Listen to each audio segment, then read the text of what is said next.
In this video I'm going to show you how to look at some data which has been grouped already, possibly in an unhelpful way, and how to get some charts that we might want to look at out of it, like a histogram or a cumulative frequency graph. So the data I'm looking at is from Japan. It is census data from 2016, or rather it is data projected from censuses earlier than 2016, because there's not necessarily a census every year. And it's got the age groups and the populations within those age groups. Now I'm just going to focus on the number of people in a certain age group. They go up in fives. The first thing to notice is we need to do some tidying of this data, because something weird has happened with these groups. You can see that we start with a group of 0 to 4 ages, and there's a group from 15 to 19-year-olds, but these two appear, they look like dates and not ages. This is an example of Excel trying to be too clever for its own good, frankly. This happens from time to time. You need to get used to it and avoid this causing a problem with your chart. That should say 5 to 9. The age, meaning the ages from 5 to 9, but instead Excel has thought, it looks like a date, it looks like it's the 5th of September, and instead of just leaving it as 5-9, it has turned it into the 5th of September 2017, which is just not what I wanted. Weirdly, it's done something very different with the other one. This should say 10-14, but it's turned that one into the 10th month of 2014, so it's turned that into October 2014. This is odd. Odd things happen with software, and you need to tell it what you do want to happen. In this case, I want those to be deleted because they're not what I want. But if I try and type in what it should be, which is 5 to 9, you can see I have a problem, because when I press return, it turns it back to a date. Irritating. Let's delete that again. The way to tell Excel to do exactly what you want it to do and not trying to be clever is to put this in quotes. Actually, you only need one single quote, like an apostrophe. In fact, this is the button I've just pressed, the apostrophe you use when writing an apostrophe. But it tells Excel to ignore what's coming next, just treat it as text. So if I now type 5-9 and press return, you can see it just writes it as 5 to 9. That apostrophe looks like it's disappeared, but it hasn't. It's there. It just doesn't display it because it's your way of telling Excel to do what it's told.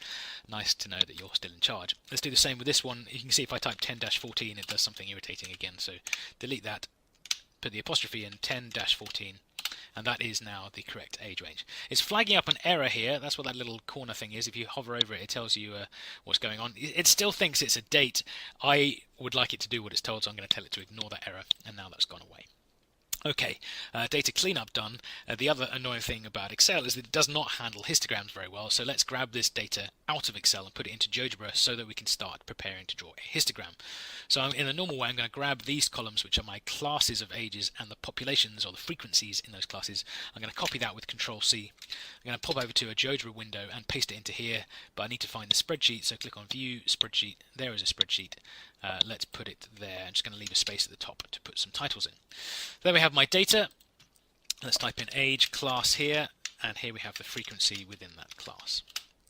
Now, before we go any further, you need to know what sort of command we're about to use in GeoGebra. If I type into the input bar at the bottom, histogram, or even if I just start typing that, you can see a whole list of options are available. Now, you've seen me use many ways of drawing a histogram in other videos. Everything in GeoGebra is underlyingly a command from this command line, so you can always see what's possible by starting to type something, or check the online help for a list of commands. In this case, though, we do not have the raw data. The data has been grouped, and you can see that these histogram commands, there are 6 of them here, a lot of them mention raw data. That one, that one, that one, and that one all mention that they need a list of raw data, which I do not have. So it looks like if I haven't got the raw data, I've got group data, I can still draw a histogram, but I just need to give it a list of class boundaries and a list of heights. Which sounds easy enough, and indeed I can do that, but the list of class boundaries must be a list of numbers, not these sort of boundaries like I've got in over here. So I need to do some work in my spreadsheet before I can use this command. That's just a little heads up of where we're going. I will finish off doing the work in this video and show you how to draw the thing in the next video. What I need now are some class boundaries then, so let's use the upper boundaries of these classes. Actually, I also need to tell it where to start, so if I type in boundaries here, then what I also need to do is actually insert a row here so I can put the starting boundary, which is a 0, and then the boundary of this age class 0 to 4 is actually the number 5. And if that seems odd, just think for a moment that someone who's 4 years and 11 months old would still be called 4. In fact, the class doesn't end until we reach the number 5, so that is the boundary, even if someone who is exactly 5 years old would be included in the next class. So we've got a class from 0 to 4, including 0 but not including 5. Actually, it goes from 0 to 5. And actually, all of these class boundaries are going to be the previous boundary plus 5, so I can get this to happen automatically in the normal way with a spreadsheet by typing that in like that. These are the class boundaries I need for the histogram command. What I also need is the heights of the histogram bars, but actually I would like them to be frequency densities, which is common enough when we're doing histogram, not the frequencies themselves. So you can do this automatically if you have all the raw data, but we don't, so let's just make sure we can calculate this by hand. Frequency densities are the frequency, which is that number there, divided by the class width, which is always going to be 5. And I'm going to copy that down in the normal way. This is a list of the frequency densities. Now, in order to get that ready to plot, all I need to do is make sure that GeoGebra knows how to refer to these lists, a list of densities and a list of class boundaries here. So I'm going to create a list of points. I'm going to select in the spreadsheet that list. Over here in the options we have a drop down to create stuff from a spreadsheet, and in this case I would like to create a list. And just to mention the options you get here, it's asking you what to call this list. I'm going to call it, let's call it CBs for class boundaries. It's asking whether they should be dependent or free. It's worth knowing what the difference is. Dependent objects means that if you change the spreadsheet numbers, this list will change. If they're free, it means later when you change, if you change these numbers, this list over here will not change. So it's not dependent anymore. I'm going to keep it dependent for maximum flexibility. Let's call this list CBs, and there we have a list of CBs up there.